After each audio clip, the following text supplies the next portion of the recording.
Welcome back to the Butterfly Season podcast, guys. I'm back with another microdose of an episode, but this time specifically about like the contrast of Cocoon season and why it's so important.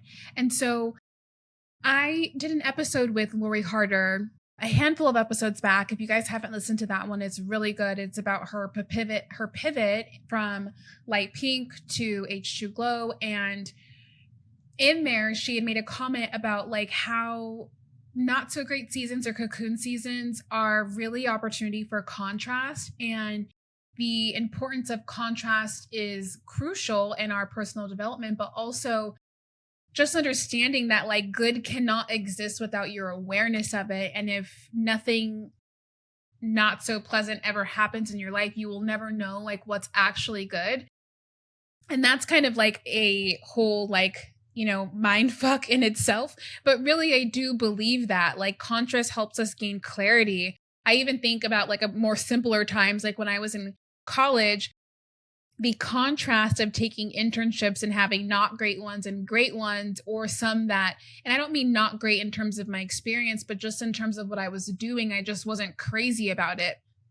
That contrast in my life showed me like what I wanted to do versus what I didn't want to do. And that's the same thing here. When you're in a cocoon season, you gain clarity by experiencing contrast. It shows you what you want to do versus what you don't want to do in your life. Like when we're experiencing contrasting situations or circumstances, we can like better understand our preferences, our values, our desires, and like that experience of being part of an unpleasant or challenging situation allows you to become more clear on what you truly want. And a second thing that like contrast of cocoon season provides is opportunities for growth and learning. And so when we encounter a contrasting experience or a perspective, like use that as a prompt to question your beliefs or expand your understanding or like try to find new solutions. I know that I have a really good friend of mine. Her name's Jessica Mwamba, and she and I are so different personality wise, but we attracted each other like so fiercely. And this was back in 2017, mine and Cam's first year together in the CFL. And we met the Mwambas, our friends who have become our best friends and like lifelong friends. And Jess and I like seen the world so differently. One of the ways that I seen, and just by like the virtue of our friendship really underscores the importance of contrast.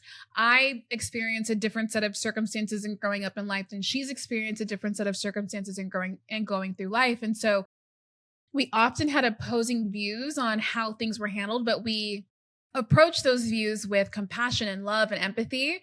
And it's so interesting to see somebody experience different set of circumstances and how those circumstances change how they think or how they move or like the type of resilience they have in different situations. And one in particular was about, I mean, a lot of these things, some of them were like more political stuff and more like, stuff that how do I say this? I don't get into these types of things on larger platforms because I am of the opinion that like you do what makes you feel comfortable in any circumstance or in anything, vice versa. And I'm not here to change anyone's mind. But she and I would get into more of those like deeper conversations on things that people don't talk about, like, same-sex stuff, abortions, like those, religion, like all of those types of things. And so it was interesting to see based off of our past experiences, how we formulated the thoughts that we had. And what was really clear and apparent was that like I feel like we always think we know what we're going to do in a situation until you're presented with that situation. You're like, oh, wow, I would have done something way different. And here's why.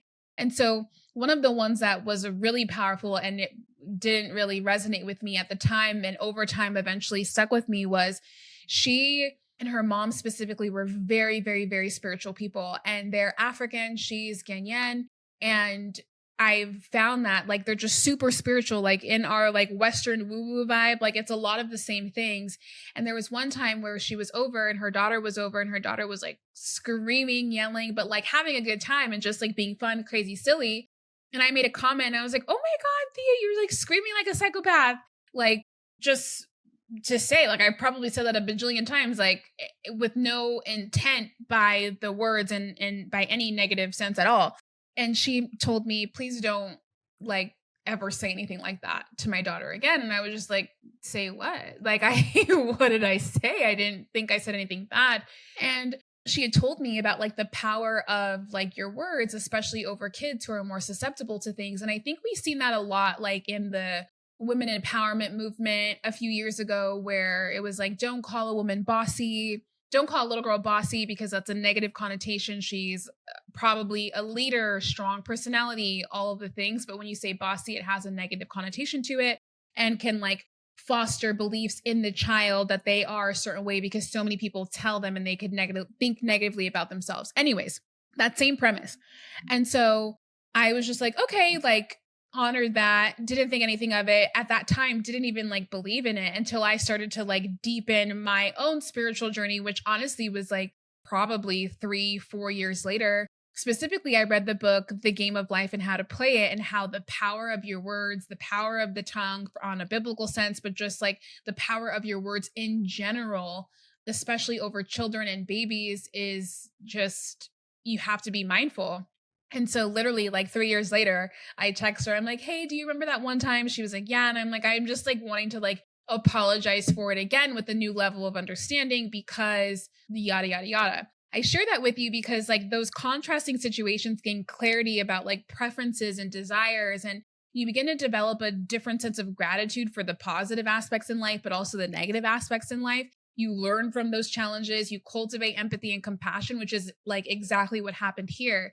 And so I want to encourage you to embrace contrast because it leads to like a more fulfilling life. Embrace being in a cocoon season, embrace like the experience because it represents a period of transformation and growth, like that contrast to like not so great feeling. Like think about like how a caterpillar is going through the process of like enclosing itself in the cocoon, and like before it merges into a butterfly. Like cocoon season is a time of like introspection. It's a time of like that contrast of inner work and self-reflection. It's like contrast from our usual activities. It's like inward focus instead of outward focus. Like it involves slowing down, like retreating, like delving into our internal world to like undo what needs to be undone to be able to like be in butterfly season. And so really at its core, contrast provides us with the opportunity to shed old patterns, old beliefs, behaviors, and like cultivate that new perspective, build the new strengths, and like lean into those aspirations that you want. And so